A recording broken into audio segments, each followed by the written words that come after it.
현미경 바이블 강의 시간, 오늘은 93번째 요한복음 2장 11절 혼인잔치의 신비한 표적이라는 제목을 가지고 말씀의 은혜를 함께 나누고자 합니다. 혼인은 뭔가? 실로 혼인은 기적이라 말할 수 있습니다. 신비한 기적이죠. 왜냐하면 창세기 2장 24절에 이러므로 남자가 부모를 떠나 그 아내와 합하여 둘이 한 몸을 이룰지라. 둘이라는 두 몸이 한 몸이 된다 하는 말입니다. 이게 기적이 아닙니까? 신비한 기적이죠. 혼인은 성인이 된 남자가 아내를 맞이하는 예식입니다. 혼인은 신랑과 신부가 베푸는 기쁨의 잔치입니다. 혼인은 남녀 둘이 합하여 한 가정을 이루는 기적인 것입니다. 에베소 5장 31절 이러므로 사람이 부모를 떠나 그 아내와 합하여 둘이 하나가 될지니 이 비밀이 크도다. 이것이 바로 비밀입니다. 내가 그리스도와 교회에 대하여 말하는다. 창세기 2장에서 아담과 하와는 인간과 인간이 합해져 남녀가 합해져서 한 가정을 이룬 한 몸이 되었습니다. 그러나 이것이 바로 에베소 5장에서는 그리스도와 교회가 한 몸이 된다. 이런 말씀을 해주고 있습니다. 이게 신비한 것입니다. 그래서 예수께서 이 땅에 오셨을 때도 첫 번째 기적을 베푸신 것이 바로 가나의 혼인잔치였던 것입니다. 자, 표적과 기적과 표적이 어떻게 다른가? 기적은 신비한 사건, 미라클, 그 사건 자체입니다. 그러나 표적은 신비한 사건이 보여주는 그 사인이 뭔가, 전해주고자 하는 그 내용, 사인이 뭔가 하는 것입니다. 그래서 오늘 본문 말씀, 예수께서 이 첫 표적을 갈릴리 가나에서 행하여 그 영광을 나타내시며 제자들이 그를 믿으니라. 여기서 표적을 믿었다는 말이 아니고 누구를 믿었다? 예수를 믿으니라 하는 거예요. 그 표적이 바로 예수 그리스도가 어떠하신 분인 것을 가르쳐주고 그러므로 말미암아 예수를 믿게 되었다 하는 이런 거잖아요. 이들은 바로 표적을 본 자입니다. 깨달아 안 자입니다. 이게 바로 신앙인이라 하는 이런 말씀을 해주고 있습니다. 자, 오늘 혼인잔치, 가나의 혼인잔치를 생각해봐요. 첫 번째는 부족함입니다. 3절에 포도주가 모자란지라 예수의 어머니가 예수에게 이르되 저에게 포도주가 없다 하니, 이렇게 예수의 어머니도 차감을 받았습니다. 그런데 차감을 받았는지 포도주가 모자란 것을 알아야 될 사람은 누구일까요? 첫 번째 연회장이고 그 연회를 베푸는 사람, 아니면은 신랑과 신부가 돼야 되는데, 청함을 받았던 예수의 어머니가 먼저 알고 그것을 누구에게 말했냐? 신랑 신부에게, 아니면 연회장에게 말한 것이고 예수께 가서 이를 말했다는 것입니다. 무엇인가 부족함을 아는 것은 지혜의 시작입니다. 마리아는 혼인잔치에 포도주가 모자람을 미리 알았습니다. 그래서 마리아는 지혜의 여인이었습니다. 자신이 모든 것을 다 아는 줄로 아는 것은 교만입니다. 모든 것이 풍족해서 나에게는 다 필요 없다 하는 것은 교만한 자입니다. 그러나 자신이 무엇인가 부족함을 아는 자는 참으로 겸손한 자입니다. 부족하고 없는 것은 새로운 도전을 가져가며 어떠한 목표를 가지고 달려가게 되므로 부족함이 없다, 부족하다 하는 것은 나에게 무엇인가 할 일이 있고 나에게 무엇인가 도전을 준다고 생각해야 될 것입니다. 두 번째는 간구했습니다. 마리아는 예수께 제자들의 포도주가 없다고 간구했습니다. 부족함을 예수께 간구했던 것입니다. 왜 예수께 간구했죠? 예수께서 모든 문제 해결해 주심을 믿고 간구한 것입니다. 그래서 우리가 문제점이 있을 때 문제를 누구에게 가져가느냐에 따라 그 응답을 받느냐 못 받느냐 알 수가 있는 것이요. 이와 같이 마리아는 그 부족한 문제를 예수께 가져가서 오늘 내용은 그 해결을 받은 것입니다. 마태복음 7장 7절에 구하라 그러면 너에게 주실 것이요 찾으라 그러면 찾을 것이요 문을 두드리라 그러면 너에게 열릴 것이니 말씀한 ask, seek, knock 3단계입니다. ask 간구하는 것이고 seek 찾아다녀야 됩니다. 그리고 어떤 곳에 문제 해결이 있다면 그 knock 해야 됩니다. 주님의 마음의 문에 knock해서 응답을 받아야 될 것입니다. 이게 바로 신앙인의 과정입니다. 자, 세 번째는 인내의 과정이 필요합니다. 4절에 예수께서 가르쳤을 여자여 나와 무슨 상관이 있나이까 내 때가 아직 이르지 못하였느니라. 두 가지를 말씀합니다. 내 때가 무슨 상관입니까? 그 부족한 것이 나와 무슨 상관이 있습니까? 하는 이란 말입니다. 바로 그 요청을 했는데 그 응답이 yes 내가 들어주겠다 고쳐주겠다 하는 것이 아니고 바로 그거는 냉대의 답이었습니다. 나와 무슨 상관이 있나이까.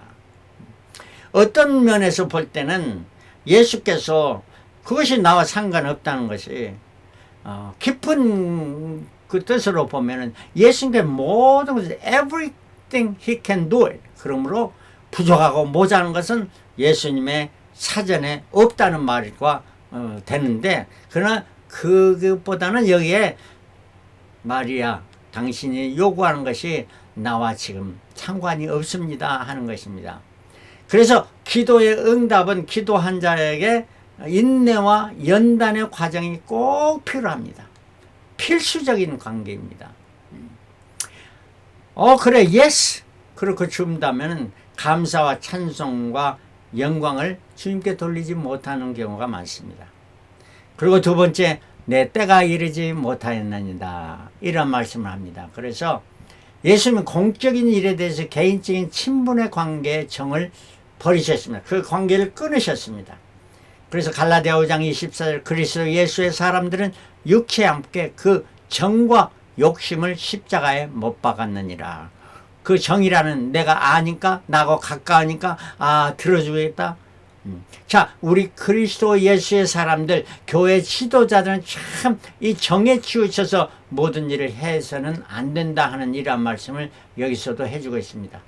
무엇이나 또한 하나님의 때에 맞추어 살아가야 한다 하는 말입니다.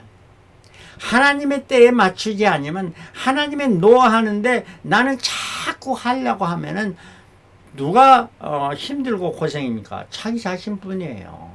하나님의 때에 맞춰서 살아가면은 정말 편하고 기쁘고 즐겁고 하나님 찬송과 감사만 넘치게 될 줄 믿습니다. 우리 모두 하나님의 때에 살아간 자가 되시길 그리스도로 축원합니다. 넷째는 확신입니다. 간구했고 여기에 좀 냉대의 대답이 있더라도 확신을 가지고 계속해서 절대적인 믿음의 단계까지 이래야 됩니다. 마리아는 예수의 말씀을 항상 마음에 새기고 있었습니다. 예수를 뱃속에서 임신해서 낳았을 뿐만 아니라 예수가 12살 때에 그 성전에 두고 하룻길을 왔다가 3일째 됐을 때 왜 너가 여가 있었느냐, 왜 우리를 근심케하니까 내가 아버지의 집에 거해야 될 줄 알지 못하십니까? 오히려 부모에게 이런 말을 했을 때 마리아는 이 모든 말씀을 마음에 두니라. 우리 신앙생활 가장 더 중요한 건 하나님의 말씀을 마음판에 새기고 살아가야 한다는 겁니다. 매일매일 삶이 이러한 삶이 되어야 될 줄 믿습니다. 마리아는 모든 문제 해결은 예수께 있음을 확신하고 알았고 그 확신하고 아는 사실을 어떻게 했습니까? 선포했습니다. 뭐라고? 그 어머니가 5절에 하인들에게 이르되 너에게 무슨 말씀을 하시든지 그대로 하라. 여기에 해답을 있다는 것을 마리아는 알았고 선포했습니다. 바로 이게 마리아의 위대한 첫 번째 설교고 마지막 설교일 뿐만 아니라 이것은 성경 전체 모든 설교자들의 설교를 한마디로 요약하면 예수님께서 무슨 말씀을 하든지 그대로 행하라. 성경에 기록된 모든 하나님의 말씀을 그대로 행하라 하는 이런 말씀 꼭 우리 마음판에 새기고 이러한 삶을 살아가시는 저와 여러분들이 되시길 그리스도로 축원합니다. 네 번째는 순종의 단계입니다. 절대적 순종만이 기적을 가져옵니다. 6절에 거기 유대인의 결례를 따라 두세 통 드는 돌 항아리 6이 놓였는지라. 예수께서 저에게 이르시되 항아리에 물을 채우라 하신즉 9가지 채우니 이제는 떠서 연회장에 갖다 주라 하심에 갖다 주었더니 연회장은 물로 된 포도주를 맛보고 어디서 났는지 알지 못하되 물동은 하인들이 알았다 하는 것입니다. 연회장은 나중에 가져온 그 포도주가 맛있는 거 보고 맛있는 거는 알기는 알았지만 어떻게 되어서 그렇게 된지 알지 못했다는 거예요. 하인들은 끝까지 순종할 때에 기적의 사건이 일어났다는 것입니다. 우리가 간구하는 것으로 끝나는 것이 아니고 어떤 어려운 것을 인내하면서 끝까지 확신을 가지고 나아갈 때 기적이 일어나고 순종할 때 기적이 일어난다 하는 이런 말씀을 우리에게 가르쳐주고 있습니다. 자, 오늘의 기적을 보고 포도주 표적을 알았던 사람들은 누구일까요? 예수의 모친 마리아였습니다. 예수의 능력을 확신한 여인이었습니다. 예수의 5 제자들이죠. 이때는 복음 초기에니까 아직 12 제자를 택하지 아니했을 때입니다. 예수님을 처음으로 따랐던 제자들 요한이고 안드레고 그 다음에 베드로입니다. 빌립 그리고 나다나엘은 고향이 가나였던 것입니다. 이 5 사람들은 예수의 행하신 그 기적보다도 표적을 보았던 자들고 예수를 믿었던 자입니다. 자, 그리고 혼인잔치의 하인들 예수의 말씀에 온전히 순종하여 그 물을 6 항아리를 9까지 채웠더니 그리고 갖다 주었던 이러한 순종을 했던 사람들은 다 누가 물이 포도주 된 것을 알았던 자입니다. 누가 그렇게 했느냐? 예수께서 하신 것을 알았던 자들입니다. 자, 표적을 보지 못한 아직 불신자들은 누구입니까? 9절에 연회장은 물로 든 포도주를 맛보고 어디서 났는지 알지 못하되 물돈 하인들은 알르다. 연회장이 신랑을 불러 말하되 사람마다 먼저 좋은 포도주를 내고 취한 후에 낮은 더 좋지 않은 것을 내거늘 그대는 지금까지 좋은 포도주를 두었더라 하니라. 알지 못했던 것은 첫 번째로 연회장입니다. 연회를 주관했던 자입니다. 오늘 교회에서 이러한 연회장에 속한 자가 누구일까요? 교회다 지도자입니다. 설교하는 목사들입니다. 전도사들입니다. 그럼에도 불구하고 그 영적인 사건을 체험도 못하고 알지 못하는 자들 이러한 목회자들도 많이 있다는 거예요. 그리고 신랑과 잔치의 신부가 깨닫지 못했습니다. 오늘 말씀해 보면 신랑과 신부에게 말해야 되는데 그들이 연회장에 말해 주었단 말이 전혀 없습니다. 그러니 이들도 알지 못합니다. 과연 신랑과 신부는 어떤 것입니다. 저들은 결혼하는 것에 취해 있던 사람입니다. 예수님이 청함을 받았던 그 자리에 있었던 것은 별로 관심이 없습니다. 그리고 저들은 둘이서 사랑에 빠져서 우리 예식 끝나면 어디로 신혼여행 갈까 이러한 것을 상의하고 있었는지 모릅니다. 자, 오늘날의 이러한 자들은 누구일까요? 바로 교회에 참석하지만 남녀의 사랑에 빠져서 자기 좋을 대로 기뻐하실 대로 살아가는 교회만 다니는 예수를 믿고 예수를 따르는 것은 전혀 관심이 없는 자들이라 이렇게 말할 수가 있습니다. 세 번째는 잔치에 참여한 사람들. 포도주의 맛을 보고 포도주 나중 포도주 된 그걸 칭찬하는 사람입니다. 이러한 자들은 오늘날에 누구일까요? 교회에 나가서 설교를 들으십니다. 그 설교의 핵심은 예수 그리스도를 발견하고 예수 그리스도를 나의 구세주로 믿고 그를 따르는 자가 변화돼서 되는 것이 아니고 전혀 관계 있습니다. 설교에서 재밌는 이야기하면 세상 이야기, 이런 거 즐겁게 하는 것 이야기들, 아니면 슬픈 이야기가 눈물을 쭉쭉 흘리고, 아니면 기뻐하고 하하 웃기는 있지만 자기만 기뻐하면 좋다는 이란 말입니다. 예수는 관계가 없습니다. 이런 자는 아직 표적을 보지 못하는 자입니다. 과연 우리가 교회를 참석해서 이런 부류에 속하는 자가 아닌가 반성해보고 정말로 주님의 표적을 볼 수 있는 자가 되어지기를 바랍니다. 자, 오늘에서 표적에서 사울 되던 날에 1절에 사울 되던 날에 이렇게 말해집니다. 이 사울 되던 날이라는 것은 창조 3일째 되던 날에 바다에서 육지가 올라왔습니다. 창조 첫째, 둘째, 셋째 날은 예수님께서 창조하신 날인데 이 날은 질서를 잡은 말입니다. 빛과 어둠을 나누는 첫째 날, 둘째 날 궁창 위의 물과 궁창 위의 아래 물로 나누는 것입니다. 셋째 날에는 온통 물로 덮여있던 지구에서 육지가 올라오게 해서 바다와 육지를 나누게 했습니다. 그래서 질서를 잡으신 것입니다. 창조는 질서에 하나님께서 질서를 잡으신 일이 바로 창조인데 이게 바로 셋째 날이었습니다. 이 사건은 바로 예수께서 죽음의 상황에서 부활하신 3일 만에 부활하신 것을 예표해 주기도 합니다. 아브라함이 3일길을 건너 번제단이 이삭을 드렸고 요나가 물고기 뱃속에 3일간 고통을 받은 이러한 사건 모든 것은 예수 그리스도의 부활의 사건, 3일 된 날 부활의 사건을 말해주고 있습니다. 그래서 우리가 부활신앙을 갖지 못한 자들은 아직 예수 그리스도의 표적을 보지 못한 자라 말할 수 있을 것입니다. 두 번째, 여섯 항아리, 돌 항아리라.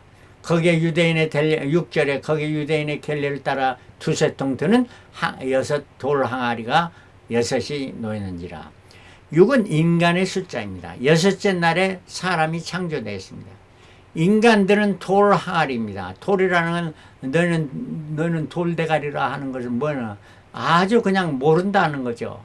돌 항아리, 이거는 물 항아리일 것으로 말할 수도 있는데요. 자, 항아리는 세 종류가 있습니다. 빈 항아리, 돌 항아리, 아니면 또 아주 속에 아무것도 없는 빈 항아리. 이거는 육의 사람들이 말만 속에 아무것도 없습니다. 말해봐야 막 큰 소리나 지르고 아니면 그 말만 많이 하되 텅 비어 있는 사람. 이런 사람은 육의 사람입니다. 두 번째는 물로 채워진 항아리입니다. 혼의 사람입니다. 뭔가 채워지기 때문에 빈 항아리는 소리만 많고 소리만 크고 깨어지기 쉽지만은 물 항아리는 가득 채워진 물 항아리는 그렇게 깨어지지 않습니다. 이거는 혼의 사람, 뭔가 지적인 사람이라 하는 것입니다.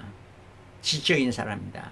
교회 나온 사람들에도, 교회만 다닌 사람들에도 이런 두 부류로 나눌 수가 있습니다. 그런데 더 나아가서 물이 포도주로 채워진 항아리, 이게 영의 사람이라 이렇게 말할 수 있을 것입니다.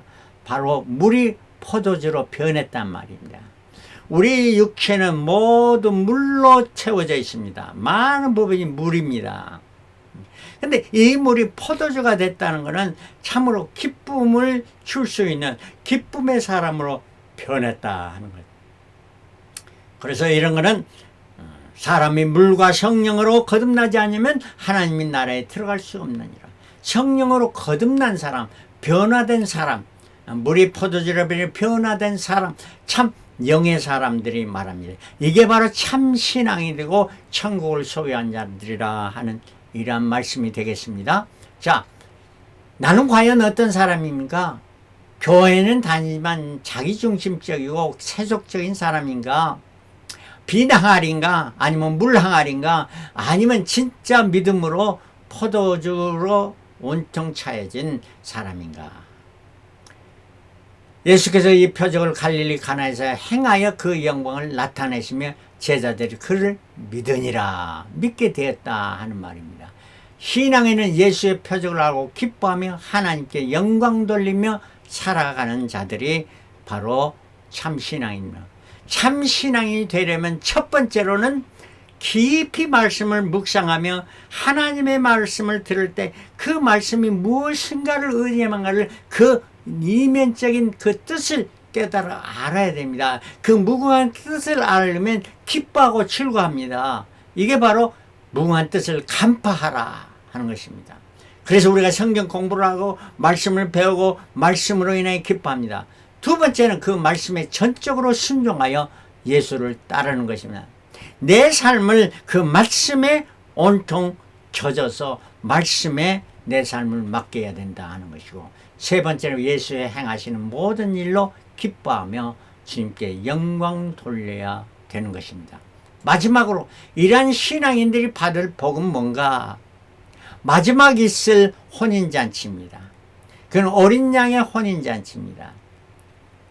이 혼인잔치는 신부가 누가 되는가?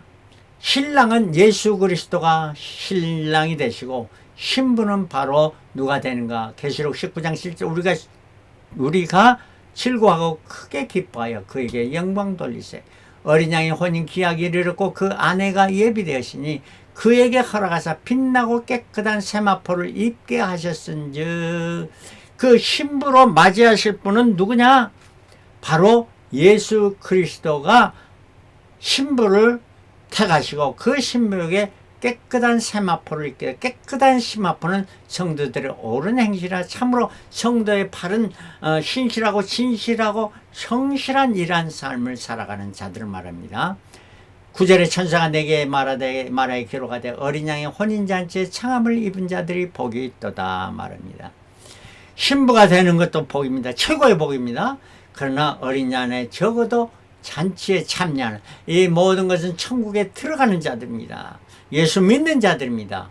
이러한 자들이 복되다 하는 것입니다. 분명히 여러분들은 어린 양의 혼인잔치에 참여하든지 아니면 더 나가서 주님을 기쁘시게 주님의 영광 돌려서 어린 양의 혼인잔치의 아내로 혼인잔치에 참여하는 저와 여러분들이 되시길 그리스도로 축원합니다. 할렐루야. 아멘. 아멘.